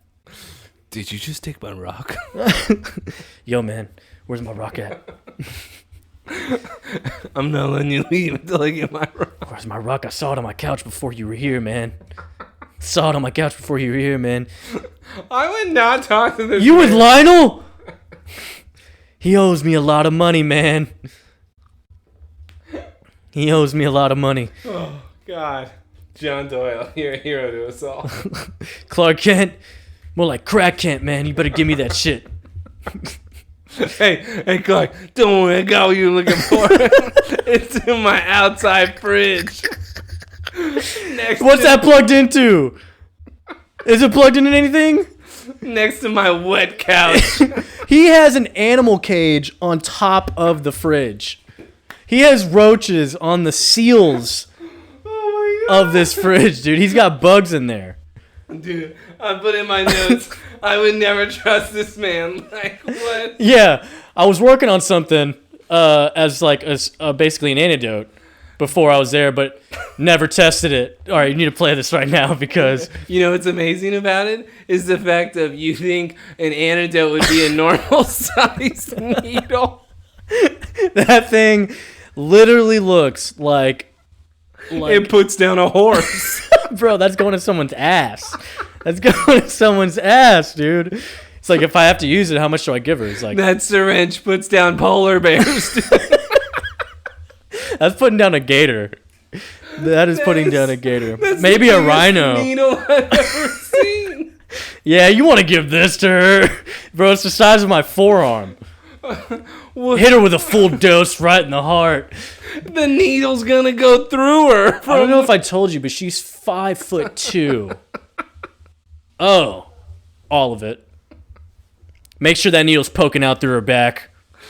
I can't even trust. This thing is the biggest needle and syringe I've ever seen. I just love it because Clark's reaction's actually genuine there. He's like, whoa, well, how much do I give her then? He's like, oh, you want to hit her with the full dose. And he's like, holy shit. I'm too high for this one. He's like, this can't be right. This can't be right. He's like, yo, John, did I see snacks in your fridge? He had a fridge on the outside next to Is that just keeping it room temp? Is it cold there? Is it naturally cold in that fridge? It's not plugged in anything, dude. He had a fire going. It's clearly no heat in there. It's like a homeless man really having a mini fridge that's not plugged in. Oh, I got what you're looking for. Right. What if that wasn't even Mr. Doyle? What if that wasn't even a dishonorably discharged General Doyle? That's Jake, the crackhead. What if he went schizo? Like, what if he actually was a psycho and he made up a whole different name? He wasn't even John Doyle anymore. And the syringe or is Jake even Doyle, medicine, whatever. it's Jello. It's their homeless Jello. They make some every week. They melt down the Jello from Luby's. They put it in. Don't talk bad about Luby's, dude. I am. No, that's why he has it. He loves that Luby Jello. Hey, what are you throwing that out for? We know we're starving. That's medicine. Yo, that's the good stuff. Oh my god. Dude, we are having a time with that. Alright, off track. But that was honestly amazing. Clark, back at the hospital. Punch card number 3 maybe today. Hey, I'm looking for Chloe. It's like, oh, she actually left. She didn't check out properly, so. And my god, I hate this moment here. Clark looks up and Lionel's like, hey dude, what's up?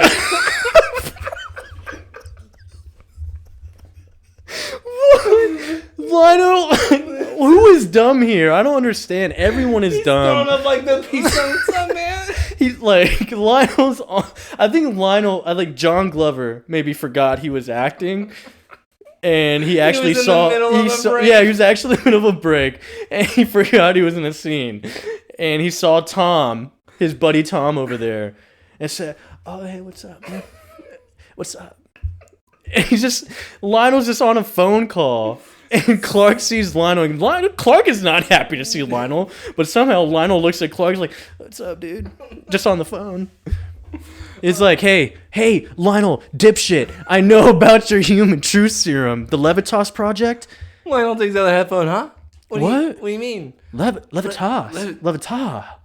Levitas. That sounds French. I think I abandoned that project like 5-7 years ago, man.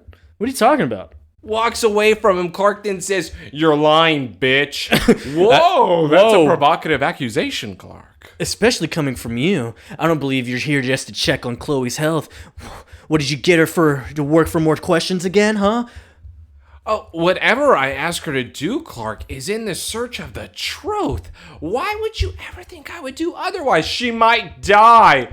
You couldn't care less. I couldn't. Yeah, you're right. Thanks for coming up to me and wasting my day. Can I get back to my phone call? And what is that look of Lionel afterwards? Like, oh, I kind of feel bad. I don't know. Like, I let you down, buddy? No, it was more like, why would he even come up to me? I have to get back to this business call. Because he said what's up to him before that. That's why. Lionel, you dumbass. Lionel should have just said, Clark, next time say what's up back. Okay? That's all I need you to do. Or just don't even acknowledge him. What? All right. You gotta give him a head nod, dude. No. Lionel's an idiot. But now Clark has then walked away, where he gets on his own cell phone, contacting Chloe as she is now driving down the road inside of Gabe's car. She's not using her buggy. Ever notice that? Yeah, and she's also having major headaches and just swerving across the road because it's just not Chloe. She's not in her right state of mind. She gets the call. She gets the call from Clark. Chloe, it's Clark. Listen, you have to get back to the hospital right now. What you have might kill you. And of course, Chloe's like, you're just saying that so you could stop me. As she's swerving inside of the Stop grass. you from what? Clark, do you know what it is like to look at your best friend every day and know that he is lying to you? I can't do this anymore. What? Do what? And now there's silence on the phone, where then Chloe notices behind her a blue truck that is just hauling ass, about to on her ram ass her. too. Yep. He Passes her now. Gets to the side, pulls in front. Clark is screaming on the phone, Chloe, where are you right now? You have to let me help you. Like, you're gonna die. Blue truck then gets in front, does a U-turn. We're doing Game of Chicken now. Yeah, now this is getting a dangerous game here. Clark is in panicking, going, Chloe, what's going on? Chloe then pulls off the side of the bridge, and now we have another bridge incident. Dude, how many times? I think this is a different bridge, though. Yeah, no, it's actually definitely a different bridge because they say it. But I do want to say that this then boy comes up Willie Taylor. wants to ram her car off of the bridge because guess what? My mother doesn't deserve to be in jail. She does. Does she? Kinda. All right, so I'm gonna, before we get to it, because obviously Willie then is revving up that engine. He's about to ram the shit out of Gabe's car. And then now Chloe is about to go off that bridge. Willie's like, you ruined everything for me. Let's go to the commercial break where Taylor can ask a simple question here. And that is, if you are Willie, why would you ever need to know something that your mother did when she was a teenager 30 years ago? And if she was the driver and truly did not know what was going on, sure enough, Fight Club. But my point is, that's not something I would ever tell my kid. No. I'm not ever telling my kid that. And by the way, I'm not telling anybody that I'd probably, either. honestly, if anything, I might wait till they're older. I'm also going to say this. Why am I going into hiding? I was the driver. Nobody saw me. Maybe so. Was it my car? Because then, okay. But I could just get rid of that. But my thing... I mean, it was definitely linked to her somehow if she had to go to hiding. Okay, I'm going to say then vehicle. But I do want to then say... Thank you for agreeing. I would never tell my child either this. So let's hold on to that thought. Yeah. As the car is hanging off the bridge. Yeah, and so Willie is just literally trying to ram Chloe off the bridge and just keeps revving his engine. Chloe is freaking out. She's trying to get out of the car. Of course, the front door is not opening. Hey, Chloe, why don't you unlock Well, it? yeah, I don't know what's going on, but Why can't obviously we she has a unlock it? headache. And then look, she just passes out, and her face is off her foot's off the brake, face is on the window, and now Willie's definitely about to ram her over. Backs up and gets ready for it. Yep, and here we have Clark speeding over here, finally found him, managed to basically do a whiplash on Willie because he held the back end of his truck Stops the truck. Willie hits his head on the steering wheel. Willie's knocked out. Clark then pulls Chloe's car down, pulls it up and says, "Look at me. I'm the savior." He lifts this red car up and the way he lifts it is so funny. Yeah, I know. He could have done this a much better way. Much better for the back. He then rips the seatbelt off of her, pulls Chloe out, and says, "I gotta rip your shirt off. Pink bra, let me pull out the horse needle." And now he's about to stab her in her chest. Pulp Fiction time. Jesus, that thing is Jello. Luby's Jello. Yeah, she's about to be filled up. Dude, yeah. And then, yeah, we get a whole... Look at that needle mark. Oh, my God. I do want to say this. If we stop it at the perfect time, you will notice that as Chloe wakes up from this shot, Clark does not look at her face first. Instead, he looks at her boobies. He sure does. So it's at 37.9, 37.8 is where you're going to be able to find Clark doing it. But once again, he's very concerned about Chloe, but he also says, "Nice pink bra." Yeah. Nice pink lace. Where'd you get that from? Looks like it's no longer Victoria's Secret. Am I right? He then looks at the camera. Mm-hmm. Now we go to LuthorCorp. And, 2 visits in 1 week. Lex walks through the doors of Lionel's office and he's like, "Oh, if you just wanted to know about one of my old projects, you could have just came to ask." So it was Lionel's project then. Yeah. The truth serum was. Mm-hmm. So that was not Lex. That was just him wondering what his... So Lex then used something that his dad was trying out in order for himself to then get an edge. Man, I don't know. Lex can't even come up with his own tricks. He's got to steal somebody else's. And he just wants his papa to love him. He's disappointing me all around this episode. This is like last episode with John. Why am I seeing these guys become weak? It's cool. No! I love it. I love it so much. God, did Jarrell affect all of them? Mm-hmm. Jesus. Such a good influence. I'm trying to understand, Lex, why you would be so desperate to learn the truth that you would resort to using a dangerously unstable drug. I guess the truth has never really held much merit for you. Dad. Now I'm losing my patience, Lex. I'm about to spank you. You are constantly defensive with me, and I don't like it! Now tell me, damn it, what is it you want from me?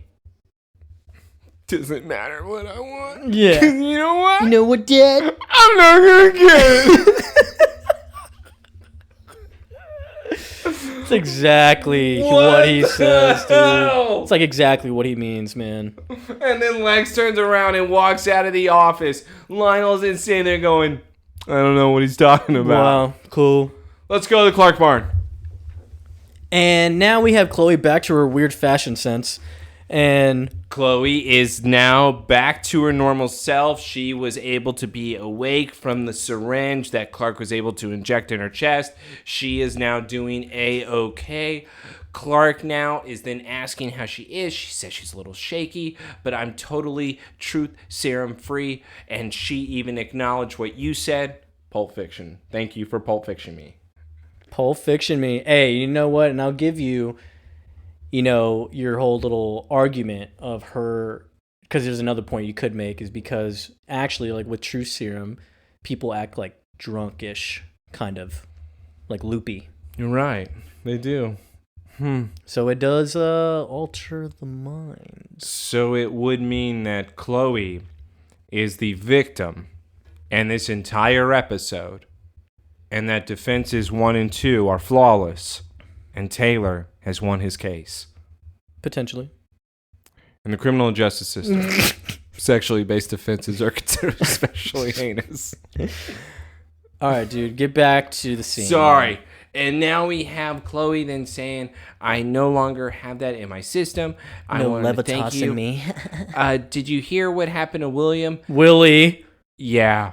Between his mother's past and her arrest, he took quite a hit, Chloe. Clark is now explaining Chloe isn't devastated. I never meant to hurt him. Liar. You know what, Chloe? His mom's the one who should have told him. Yeah, you know what? Well, now I think about it, yeah, that piece of shit should have just had his mom tell him in the first place. Hey, Joseph, what did you agree with when it came to about 5-10 minutes ago about how Willie's mother should not have told her child that because why would she? And Clark then now coming into this scene, yeah, her fault. I think he honestly is just saying bullshit just to make Chloe feel better. Honestly, Okay, you know because what? he does say a lot of things after this too, and I'm That's- just like, why are you saying that? Why are you saying that? Okay, you know what? If you're wanting to say that, okay, I will happily accept that because otherwise, He's an idiot. all right. He's high as balls. But Stop that's the thing. eating Martha's pies. But that's the thing about the truth, Chloe. It's bound to come out sooner or later, you know? So, Chloe is now still devastated as he walks by. Then I guess it's my turn to come clean. Clark then turns around. Chloe walks up. When you found me on the bridge, I was on my way here. Clark then is now looking. Go on. All the questions you would never answer, I was planning on asking your parents. Clark then takes a deep breath. Okay. Turns And then around. Turns around. Oh my God. Chloe then says, you're not going to turn your back on me. look, I know I'm sorry. Has become a recurring motif in our relationship. It's like, no, Chloe. I appreciate your honesty. But you weren't yourself. Boom! You were not yourself. Only Chloe. because Tom said it. No. Only because Tom said it. I'll agree with it. It further validates the innocent.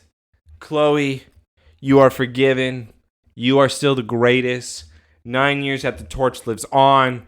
You are number one, Velma. Continue the tradition of nonstop greatness. No. I really wish I could believe that, Clark. But there have been so many times when my curiosity has gotten the best of me. And maybe this is just who I am. No, you're just going after the truth. Chloe, there's nothing wrong with that. Unless it hurts the people you care the most about. Clark then looks at her. Yeah. I'm just afraid, there's going to be that point where I'm not going to get a chance to say sorry next time, maybe. Clark's still looking.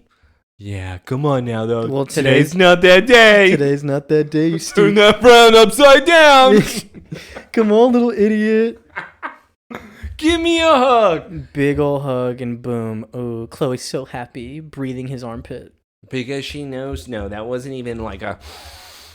That was Yeah, I know. It's a satisfied, like, very It was like my friend forgave me. heartwarming hug. It was my friend forgave It me. was. It was a nice hug. You happy? Yes, now let's go to the prequel of Paris. Oh,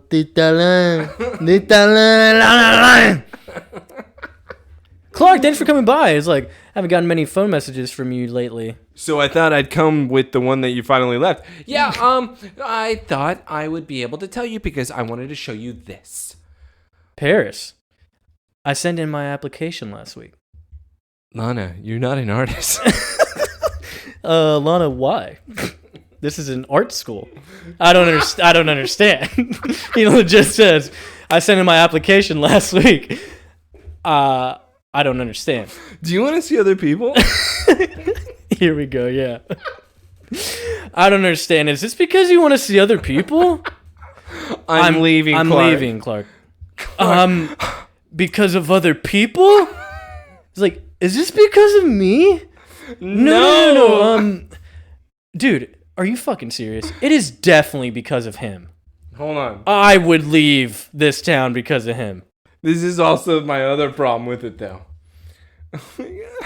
You're going to be gone for the summer? I'm going to see you in 2 months? Yeah. I'll see you at the start of senior year. Yeah. Have fun in June and July. Yeah. She's not going to be gone forever, you dope. What a clingy piece of shit. What is going on? Why you need her around all the time? Yeah, So you could torture her more? You look like she was gone forever. What, you can't steal any kisses now, weirdo? What am I going to do without unwanted kisses? Alicia's in prison. I don't want to touch Chloe like that. She gave me a hug and I had to take a shower. Seriously though, but if Chloe gave me a hug, I'd allow it.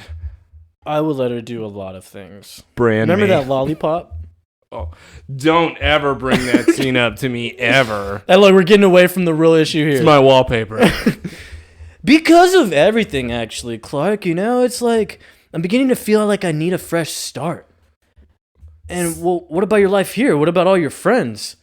Well, maybe I'll wind up in Smallville eventually. In 2 months.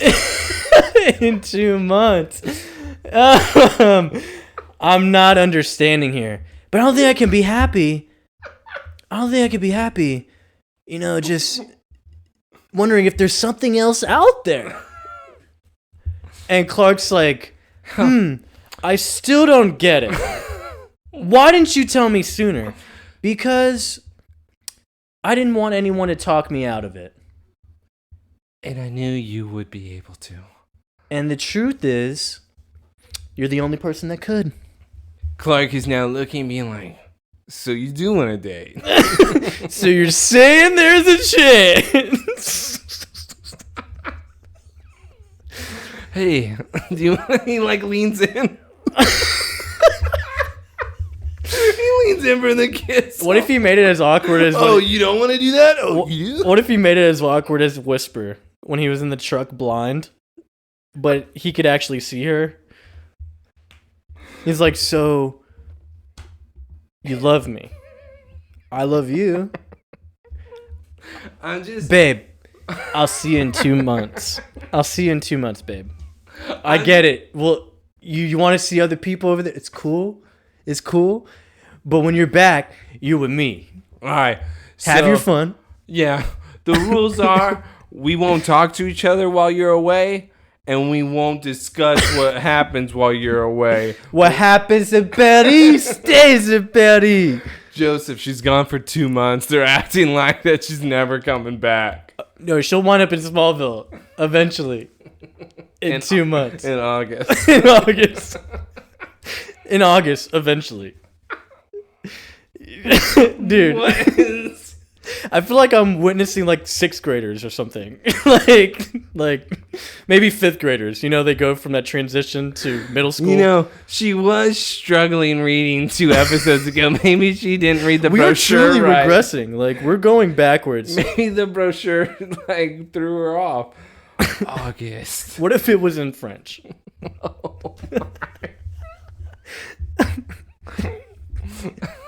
Clark, I'm different now.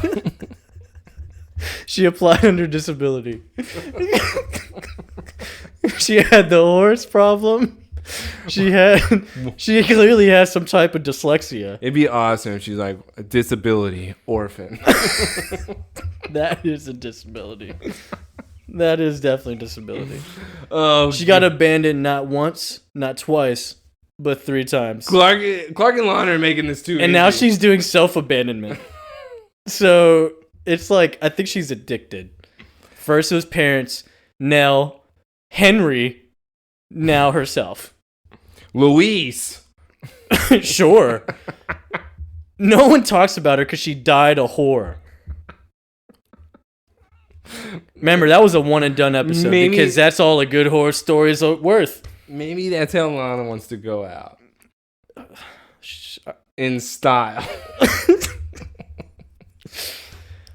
Some style, I must say. Let's go to Smallville High. For the last scene. And now we're at the torch. We're at the torch. And we have Chloe walk in, doing some late night work, of course. And she checks her voicemails. And this goes back to her dumbest move of all time. She gets a message. Thank you for using CANSCOM. You have one message. Let's go. Security code is 1234. Good one. Did you notice that?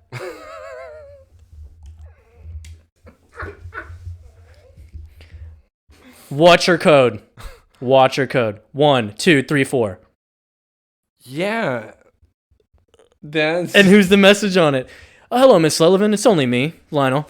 No need to look for that conversation we had earlier, because that's gone. And, well, that's it. No need to call back. If it's anything like your voicemail code, I was able to solve it with 1234, so bye. That's why Chloe probably, with this voicemail, doesn't even remember. Her reaction is like, wait, what? Did I do something? Did I record something? What was erased? I don't know what's going on. It kind of seems that way. Yes. But no.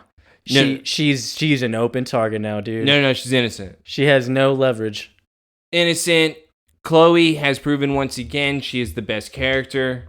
She shows that no matter what, even when an episode wants to make her bad, she stands above it. She knows how to find stories. She knows how to make everybody reveal their deepest, darkest secrets. And you know what? If Clark Kent was able to do his job, a woman wouldn't be in prison. And neither would her son in juvenile detention, which also means he's probably going to die. Because as we have known from Willie, he hung out with his mother while at Smallville High. I can only imagine what juvenile detention's going to do to this boy. So anyways, end of truth. Got the end credits, right? And we had our Chloe episode. It's all said and gone. Next episode is actually pretty good too. Episode 19, Memoria. I don't remember that one at all. Dude, I kind of remember it a little I bit. have no clue. But you'll definitely enjoy it. I think you should enjoy it. But, yeah, we get reappearance of Dr. Gardner. We get back on the storyline with Lex and his memories, so we finally get to see progress on that. And it's crazy because, Joseph, we have 4 more episodes left. 4 more episodes left. We got to plan our finale, dude. We got to plan our rewards soon. Man, we're approaching season 4. Everyone, ladies and gentlemen, they, them, you know. And everyone says season 4 is when it gets good. I don't remember anything with season 4. I don't know season 5 nor 6. I really don't know those. Season 4, better rock my socks. Because with season 3, man, it's been a little bit of a chore. It got that way. We had some good stuff, but thank God for Adam. Thanks again for listening to Somebody Save Me podcast. Again, this is the 2 Nerds, your wonderful hosts. And we'll be back again for episode 19 next week. Make sure to follow us. We've already told you multiple times. Don't make us tell you again. Make sure to keep following our Twitter. Comment on the YouTube. We obviously reply to that too. And thank you again for listening. We'll catch you next week. Adios.